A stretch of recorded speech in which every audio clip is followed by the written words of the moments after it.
Halo, perkenalkan nama saya Amok Darmianto, Eskom Mkom. Saya merupakan salah satu dosen di Fakultas Teknologi dan Informasi Universitas Widyadharma Pontianak, Prodi Informatika.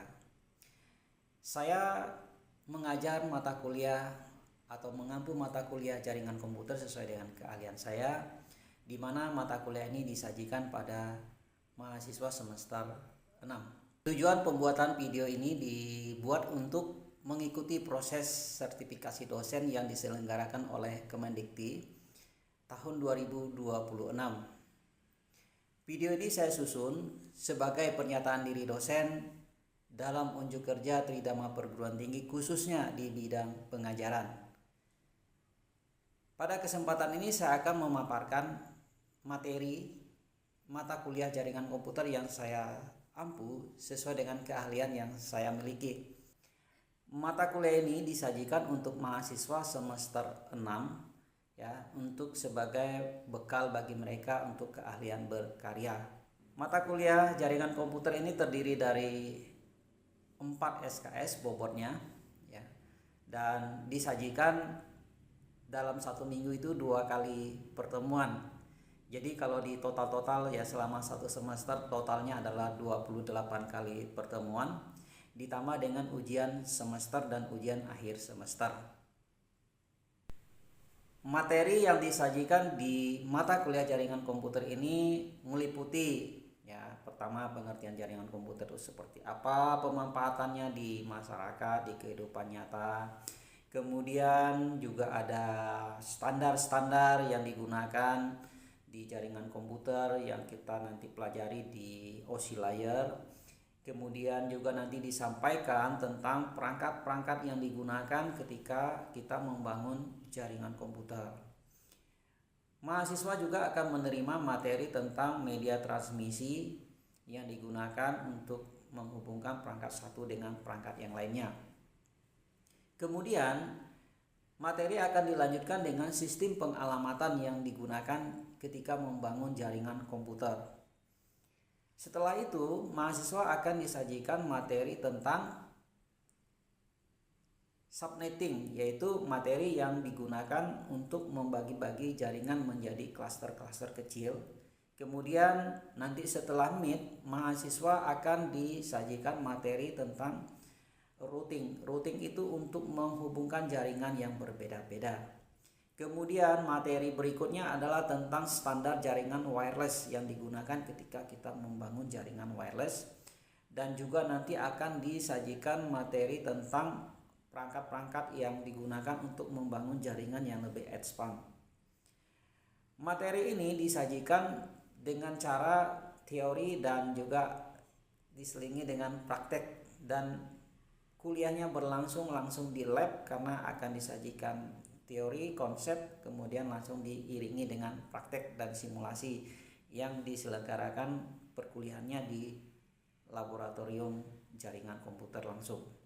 Jadi nanti akan dilihat videonya seperti apa. Untuk CPL mata kuliah jaringan komputer ini, yang pertama, mahasiswa mampu dan bisa mengambil keputusan secara tepat ketika mereka ingin membangun jaringan sesuai dengan keahliannya. CPMK berikutnya, mahasiswa mampu mempraktekkan dengan tepat ya, konsep IP address atau pengalamatan yang ada di jaringan komputer serta pembagian jaringan berdasarkan kelompok-kelompoknya. Kemudian mahasiswa juga yang ketiga, mahasiswa mampu mempraktekkan ya, bagaimana menghubungkan satu jaringan dengan jaringan yang lain. Serta mahasiswa mampu menerapkan konsep wireless untuk membangun jaringan wireless skala kecil yang katakanlah untuk meliputi suatu lokal area network atau di lingkungan kampus atau di kantor dan sebagainya. Itu adalah CPMK yang didapatkan oleh mahasiswa di mata kuliah jaringan komputer ini. Untuk konsep pembelajaran yang saya gunakan, saya menggunakan pendekatan delivery, interaction, dan assessment. Ya, diharapkan dengan proses ini mahasiswa punya pengalaman, punya pemahaman, dan juga punya keterampilan, sehingga nanti setelah lulus dari mata kuliah ini mereka memiliki keterampilan dan juga pengalaman sehingga bisa diterapkan di dunia kerja. Mengapa menggunakan konsep delivery, interaction, dan assessment? Ya, karena yang pertama, dengan saya menyampaikan materi terlebih dahulu ya di kelas atau di laboratorium, ya mereka punya konsep pemahaman sebelum mereka melakukan tugas-tugasnya atau prakteknya. Yang kedua, dengan mereka melakukan langsung dan berinteraksi dengan sesama mahasiswa dan juga dengan dosen dan dengan asisten, sehingga mahasiswa benar-benar merasakan pengalaman belajar itu menjadi lebih komplit ya, komplit bagi mereka, sehingga mereka benar-benar memahami materi berdasarkan pengalaman yang mereka miliki. Dan tentunya yang terakhir yaitu assessment, ya tentu saya harus melakukan penilaian terhadap penerimaan mahasiswa terhadap mata kuliah yang sedang mereka ikuti, sehingga bisa diperoleh nilai yang objektif ya terhadap masing-masing mahasiswa. Sekian pengenalan mata kuliah akuntansi. Demikian pengenalan mata kuliah jaringan komputer yang bisa saya sampaikan. Berikutnya kita lihat proses perkuliahan yang berlangsung di laboratorium komputer di Universitas Widya Dharma Pontianak, khususnya prodi informatika. Mari. Kita ada beberapa kali pertemuan, cukup banyak ya, karena 4 SKS ya. Tetapi apa yang diharapkan dari mata kuliah ini ya, nanti ketika kalian selesai, yaitu mahasiswa diharapkan mampu ya menerapkan teori. Jadi bukan hanya sekedar terima konsep saja, karena nanti kita banyak prakteknya.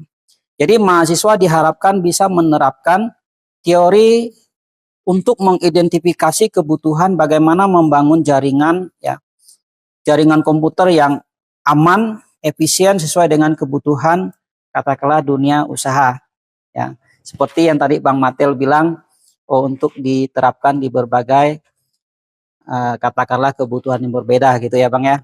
Betul ya Bang Matil ya. Kemudian nanti apa yang juga harus dipahami untuk bisa melakukan yang tadi saya sebutkan ya, mahasiswa nanti harus bisa menjelaskan, memahami seperti standar oscillator, kemudian sistem pengalamatan. Kemudian mahasiswa juga harus bisa mempraktekkan bagaimana menggunakan atau menerapkan IP address atau sistem pengalamatan dan juga sistem pembagian jaringan yang tepat untuk berbagai kasus. Seperti itu. Kemudian mahasiswa bisa mempraktekkan juga nanti routing ya. Routing itu bagaimana menghubungkan jaringan yang berbeda-beda ya. Bisa terkoneksi internet. Nah, seperti itu ya. Kemudian juga mahasiswa diharapkan bisa mempraktekkan, nah ini nanti proyek akhirnya yaitu kita praktek bagaimana membangun jaringan wireless ya. Dengan standar 802.11 ya yang akan kita gunakan. Nanti pertemuannya karena ini adalah mata kuliah Jarkom terdiri dari 4 SKS. Jadi seminggu itu ada 2 kali pertemuan ya. Hari Senin dan hari apa kita ketemu? Kamis ya. Oke, Senin dan Kamis. Jadi 1 minggu kita 2 kali pertemuan. Jadi total kalau kita hitung-hitung ya dalam 1 semester ini kita ada sekitar 28 kali pertemuan. Ya. Nanti untuk penilaiannya ya tentu dari materi yang ada nanti saya akan menyampaikan atau mengambil penilaian untuk kalian ya, apakah materi yang kita pelajari bisa kalian pahami dengan baik. Ya, nanti ada latihan-latihan, kemudian ada proyek kelompok begitu ya. Makanya ruangan ini disetting seperti ini. Ya, jadi nanti setiap kelompok punya kasus dikerjakan bersama-sama ya, berkelompok seperti ini. Kemudian nanti juga akan ada namanya untuk penilaian itu di tengah semester ada namanya UTS ya. UTS saya kecilkan dulu ya. Masing-masing proses penilaian ini ada bobotnya ya. Jadi yang besar itu di UTS itu 30%, kalau latihan-latihan tadi ada poin-poin. Nanti ini saya bagikan ya, FPS ini kalian bisa lihat. Ini kontrak perkuliahan kita selama 1 semester. Kemudian di akhir perkuliahan kita juga ada namanya ujian akhir semester. Bobot porsi nilainya 40%. Ya. Jadi nilai itu bukan hanya dari latihan-latihan saja, tetapi juga ada UAS, ada MIT, ya, dan juga sikap kalian juga jadi pertimbangan, gitu ya. Ya, selamat pagi semuanya. Iya, Kita lanjut hari ini pertemuan ke-9 ya, sesuai dengan RPS yang kita miliki. Jadi kita sudah di pertemuan ke-9. Ya, pertemuan ke-9 itu topik kita adalah tentang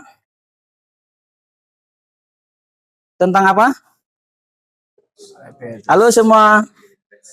Ya, jadi kita sudah di pertemuan ke-9 ini tentang IP address ya.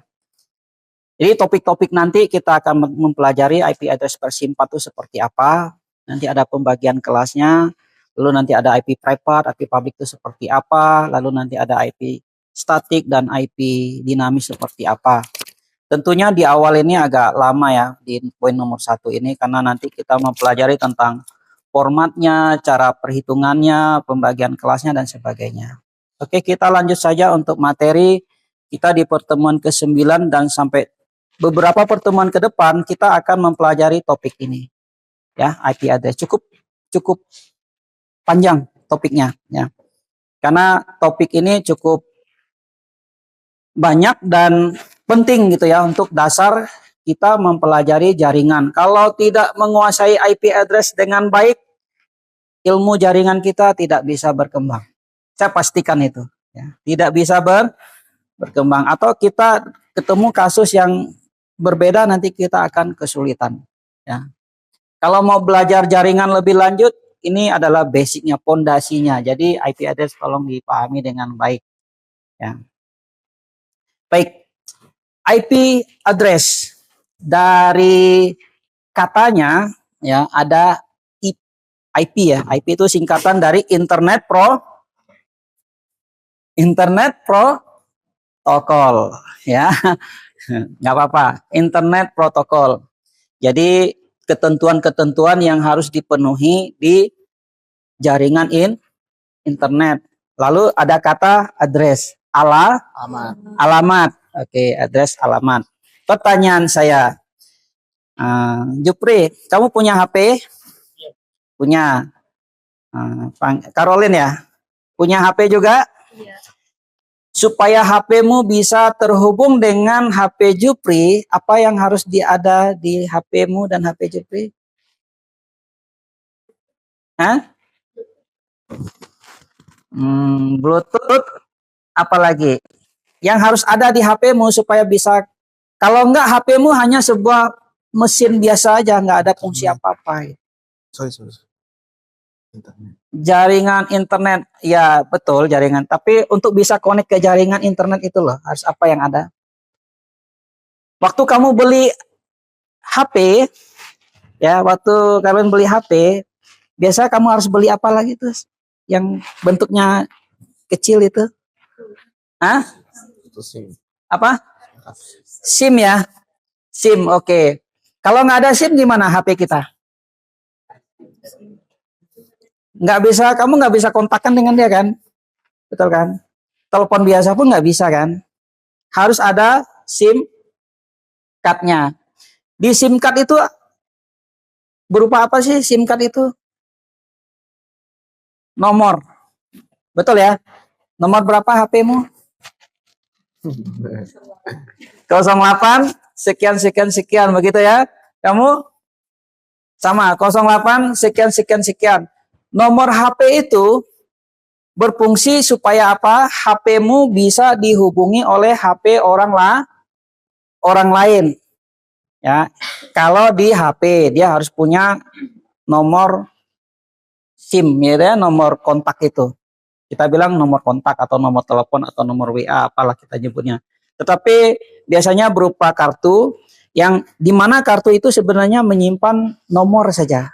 Nah, nomor itu sebagai alamat HP-mu. Gitu ya. Kalau nggak ada nomor itu, HP kita tidak bisa connect ke ke jaringan telepon seluler ya. Itu kalau di HP. Sekarang rumahmu ada alamat nggak? Ada nomornya kan? Sama ya, Melvin ya? Ada nomornya ya. Fungsi nomor rumah alamat itu apa? Supaya ya, kalau rumahmu tak ada nomornya, kamu bisa kirim barang nggak ke dia? Nggak bisa. Jadi fungsi nomor rumah adalah supaya apa? Bisa dihubungi. Orang mencarinya bisa ketemu. Kurir bisa antar paket. Oh, kalau baca alamatnya pasti dia. Tuh ya. Kita warga negara Indonesia punya NIK nggak? Ya. Punya. Setiap orang punya NIK, nomor induk kependudukan ya kalau nggak salah ya. Itu setiap orang di KTP itu punya nomor. Itu adalah nomor identitas. Ya. Setiap orang berbeda unik. Ya. Dan itu fungsinya adalah identitas. Kalau orang cari saya NIK sekian pasti itu punya saya. Punya kalian pasti beda-beda juga. Ya, jadi perangkat di jaringan itu juga perlu namanya alamat untuk bisa saling terhubung atau terkoneksi. Nah, itulah yang disebut dengan IP address, Internet Protocol Address, yang merupakan untuk apa? Sistem pengalamatan di jaringan. Jadi setiap perangkat yang mau terkoneksi ke jaringan wajib punya nomor, wajib punya alamat unik biasanya. Nanti kita pelajari lebih lanjut. Di sini ada gambar ya, ada gambar berbagai perangkat itu yang dikasih nomor merah itu ya. Itu adalah nomor IP-nya ya. Jadi kalau udah dikasih gitu dia bisa connect. Jadi kalau misalnya perangkat ini PC ya, misalnya PC 1 dengan PC 2 kalau mau berkomunikasi ya, dia wajib dikasih yang namanya IP ya. Sini juga harus punya IP. Dua-duanya harus punya IP supaya bisa komunikasi. Sekarang saya akan demokan dulu sebelum kita lanjutkan materi ini, atau lebih baiknya supaya kita lebih memahami fungsi dari IP address itu seperti apa. Itu ya. Nanti kalian juga boleh demokan. Nanti kita pakai aplikasi namanya Cisco Packet Tracer ya. Cara pakainya ya, tinggal kalian buka saja nanti aplikasinya. Mulai dibuka sekarang ya.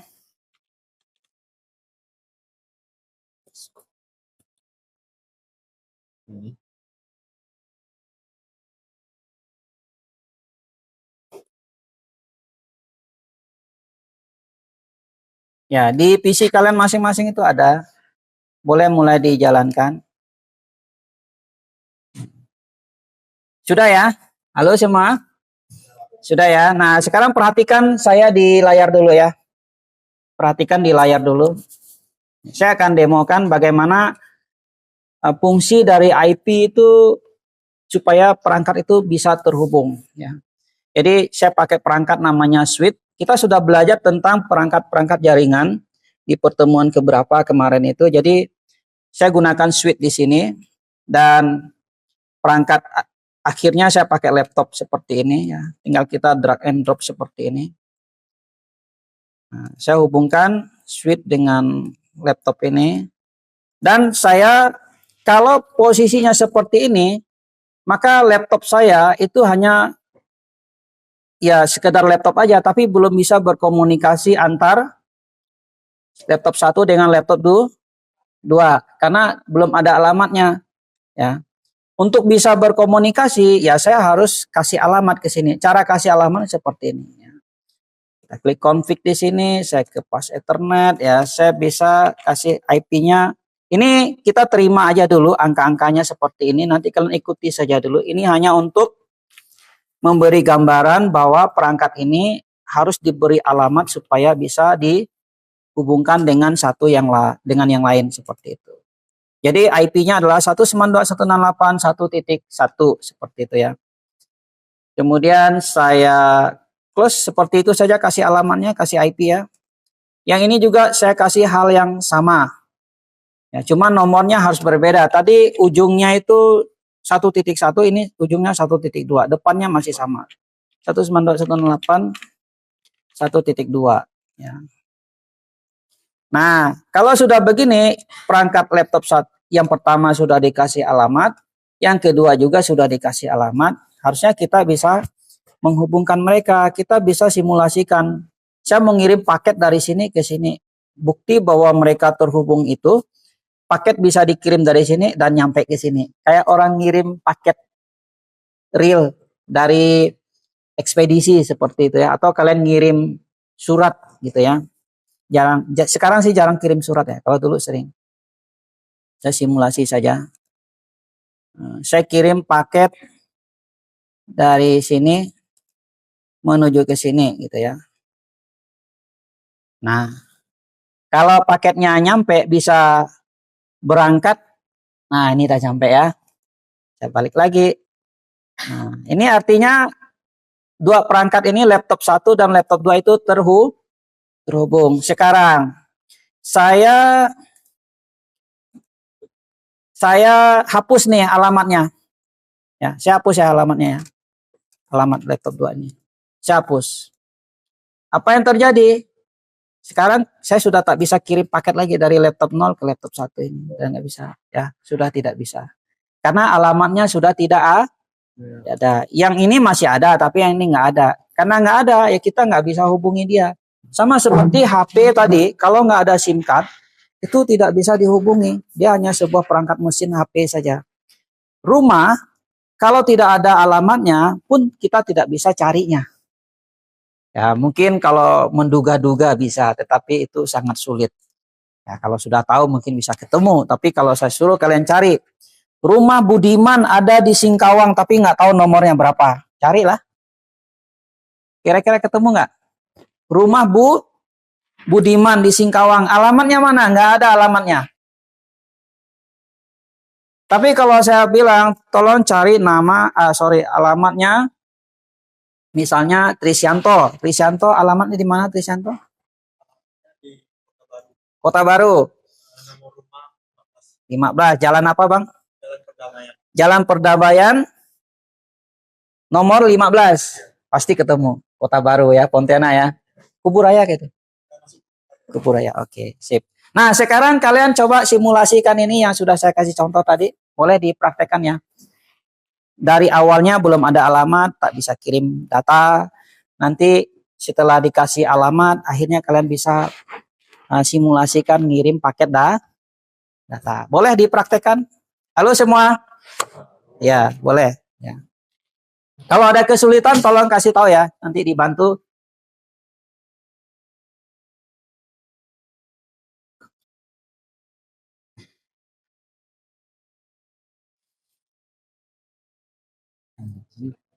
Oke, sudah bisa semua ya? Halo? Sudah. Sudah ya? Sudah. Oke, ternyata tidak sulit ya menggunakan aplikasi Cisco Packet Tracer. Dan sudah paham ya fungsi IP address untuk apa tadi? Halo? Untuk fungsinya sebagai alamat perangkat ya, supaya bisa dihubungi. Ya. Jadi kalau sudah ada alamat sebuah perangkat, dia bisa terhubung ke jaringan. Kalau nggak ada alamat, tak bisa terhubung ke jaringan. Baik, sampai di sini apakah ada pertanyaan? Ada yang mau bertanya dulu? Halo? Pak, saya Pak. Ya. Saya Jantolin Pak. Ajay. Saya ingin bertanya ke Bapak. Ya. Ya, mengapa format IP address ini seperti ini Pak? Terdiri dari blok-blok dan aktif. Nah itu apa Pak? Ya. Kenapa ada blok-bloknya itu ya? Ya. Ya karena kalau Ajay punya HP, punya nomor ya. Ada berapa digit di situ Ajay? Ada 12. Ada 12 ya. Atau misalnya di NIK. NIK ada berapa digit? 16. 16 ya. Pasti di situ ada tanggal lahirmu ya nak, betul ya? Mungkin kode provinsi, apalagi tahun lahir, bulan lahir dan sebagainya. Dan itu membuat angka itu menjadi unik sebagai identitasmu. Jadi di pengalamatan jaringan juga seperti itu ya. Jadi blok-blok itu nanti mewakili misalnya jaringan ini jaringan berapa, perangkatnya nomor berapa ya. Jadi asumsinya seperti itu. Oke, bisa diterima aja. Bisa, Pak. Bisa ya. Ada lagi yang mau bertanya? Halo. Andre mungkin Andre?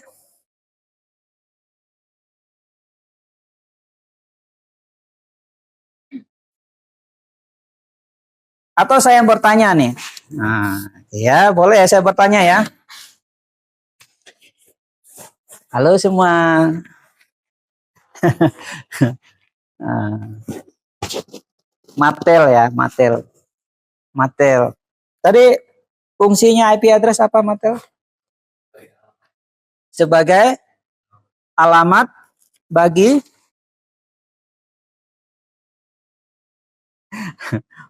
perangkat yang ingin dihubungkan ke jaringan. Oke ya, terima kasih Matel jawabannya.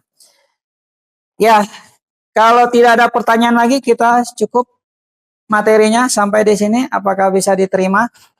Halo, bisa ya. Jadi kalau kita simpulkan hari ini, ya kita sudah mempelajari IP address itu apa, fungsi-fungsinya untuk apa di jaringan ya, dan juga ada pembagian-pembagian kelas tadi. Ya. Nanti akan kita lanjutkan lagi di pertemuan berikutnya ya. Cukup sekian bisa kita akhiri. Halo semua. Bisa. Ya, terima kasih. Sampai ketemu hari Kamis. Oke? Oke. Ya, kita kasih aplaus lah untuk kita semuanya.